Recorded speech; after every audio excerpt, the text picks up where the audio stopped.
Hello and welcome to Tech24. I'm Annelise Borges. Coming up, forget everything you know about operating your personal computer. Windows 8 has arrived. In today's show, we'll discuss Microsoft's extreme makeover. And on Test24, we'll check out the tablet whose creators believe can replace the computer. Microsoft Surface has already sold out, but we managed to get hold of one to show you. We all know Microsoft. The company founded by Bill Gates and Paul Allen in 1975 created operating systems that dominated the personal computing market for decades. That's how we learned how to use a computer. It all started with MS-DOS, some of you may remember, then Windows 1.0, 3.0, 95, 98, XP, Vista, OS, 7. Throughout the world, Microsoft conquered more than 1 billion users. People that learned and got used to a certain way of doing things in their PCs. And then came the mobile device era, smartphone with internet access and tablets. The growth of mobile computing made Microsoft's sales shrink and its influence fade. But the giant has awoken. Microsoft is launching Windows 8 and has put together a massive marketing campaign to promote it. Some say Microsoft might be spending as much as $1.8 billion. Just to put that in perspective, in 2008, the Obama campaign spent a mere $730 million. Events were held all over the world last week to celebrate Microsoft and its bold reinvention. It is a radical makeover. The Start menu is gone, replaced by a colorful grid of rectangles that display the applications. Spotlight on the touchscreen. It has been hailed as the most radical redesign since Windows 95, and that was 17 years ago. In an exclusive interview with Tech24, this is what Jean-Philippe Courtois, president of Microsoft International, had to say about the new project. When we designed Windows 8 in the first steps, we thought about reimagining Windows, imagining Windows in a few different ways. First of all, defining a beautiful experience, a fast, fluid, beautiful experience, which is composed of lifetimes with the content, the people you love, the people that matter the most to you, at the center of the experience. All the people connected to my social networks, I can have access to them. This is also an experience where you can use both the touch, but I could have used the keyboard and the mouse with no compromise. This is also a big deal for people who finally want to reconcile their life and work and have fun at the same time on the same device. They don't need to buy 2 or 3 devices, they can do that on one Windows 8 device. So at the end of the day, it's a beautiful, fast, fluid, no compromise experience. Mark Edwards joins me now in the studio. Mark, this new design is likely to cause some head scratching. It's a totally new way of thinking and operating in a desktop.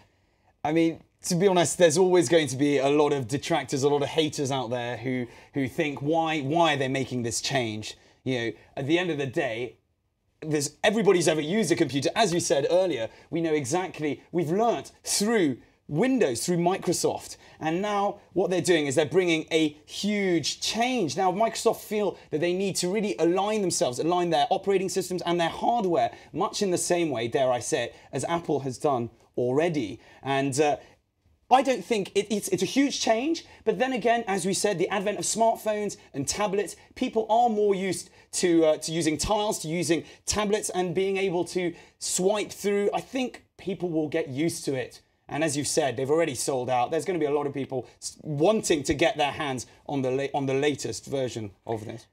This strategy was risky, but they had to do something to position themselves in the mobile business.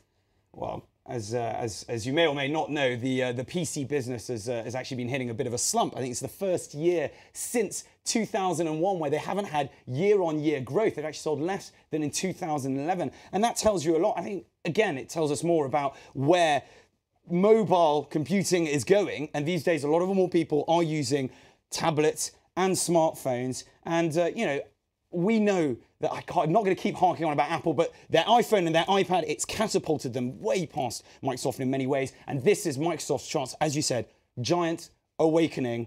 And it's an exciting time for them, I think. But it's not exactly make or break for Microsoft. The company still earns the majority of its money from licensing software to business. It took $24 billion in revenues and posted $15.8 billion in operating income in 2011. Yes, that's very true. Let's not forget that they did also, I mean, $11.5 billion of revenue was simply to do with the Windows operating system. So it is a huge part of the company, but they do have, as we said, there's lots of software. We've got Bing, which is their internet search engine. Of course, the Xbox 360, where they delved into the hardware there. Digital services market with MSN, and mobile phones with the Windows Phone operating system. So they have got a lot of diversification. But in many ways, what Windows 8 is going to do is kind of link all of these different aspects together. We're going to be running it through. You have your Xbox, your tablet, your Windows phone. It's an exciting time. It's a big deal. And Microsoft is not the only one, not the only company betting on the success of touchscreen technology. Hardware makers such as HP and Acer have chosen to follow. They're the ones developing these new laptops, the next generation of laptops that will make this gamble a reality. Yes, a lot of people are following suit. We all know how big this market is and the potential to make a huge amount of revenue from that. However, they do need to bring the prices down. I think Acer's latest, I think it's their new Windows S7, is retailing at around $1,400, which is really far too high. But I think in this case, it's a question for Microsoft. They blew a trail. They were the trailblazers initially. They've kind of possibly been on the back burner with Apple coming through, but this is going to be their chance to show the world again why they became at one point the most valuable company in the world. Thanks for that, Mark. We'll move on now because it's time for Test 24.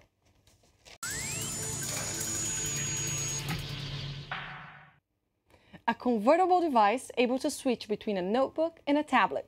This is the concept behind Surface. Microsoft is putting the full PC experience on this new device. You can create documents, spreadsheets, or presentations and run some serious business applications on it. Most tablets currently on the market are intended to be complementary devices, while Surface is supposed to replace the need for a PC. Mark, would you drop your PC for a 10.6-inch display? Well, to be honest, when it starts looking as beautiful as this, I mean, if we can come in on it, you can see just how beautifully designed it is. Gone away is the start button. We've got just lovely tiles. It's very, very responsive. Let's say we open up one of these things here. Actually, this is quickly one of my favorite things is you can also have two windows open at the same time. One factor that might dampen enthusiasm for Surface is price. Currently selling at $599 US, which includes the keyboard. Also the fact that it's available for purchase only in a limited number of Microsoft stores and online. A double-edged sword. Yes, it's pricey. That's a lot to pay if you're paying for a tablet. Maybe slightly less if you're thinking you're paying for a PC as well. But ultimately, it's going to be a must-have product. We've said it's already sold out. You can only buy them at certain places. That could be a very sly bit of marketing there, because once you've got a product, like when the iPhone or the iPad came out, everybody wanted one. Then there was the big hype over the Samsung Galaxy. Suddenly, everybody wants one of those. If they can get within that, I don't think it's going to be too much of a problem that Microsoft decided to only sell the product within their own shops. So in your opinion, will buyers follow Microsoft's lead? Well, I think the key really is going to be the ability to work. Will people actually take up and be able to do their work on this? If they can, then yes. I mean, look at it. It's beautiful. It's small. It's compact. Keyboard comes over on and off so simply. Turns very easy. You can take it everywhere. It's very portable. 8-hour battery life. That's not on standby. That's 8 hours of actual use. And that's a long time that if you want to be working and watching films and doing all those sorts of things. Again, they're going to be in a slight chicken and egg situation with their app store, where at the moment developers are waiting to see how popular the actual tablet's going to be, whether to start developing the apps. So, you know, they're going to have to get over some of those teething issues, but ultimately it's a beautiful, beautiful piece of hardware. Well, thank you very much for that, Mark. Thank you for watching this edition of Tech 24. Don't forget you can give us your feedback on the show via Facebook or on Twitter at TechF24. We leave you today with the images of France 24's latest app. This is where you can find content from Monte Carlo Doualia, RFI, and France 24 all in one place. It runs on Windows 8 and it can be downloaded from Microsoft stores. Jean-Philippe Courtois declared he's a fan. We hope you like it too. I'll see you next week.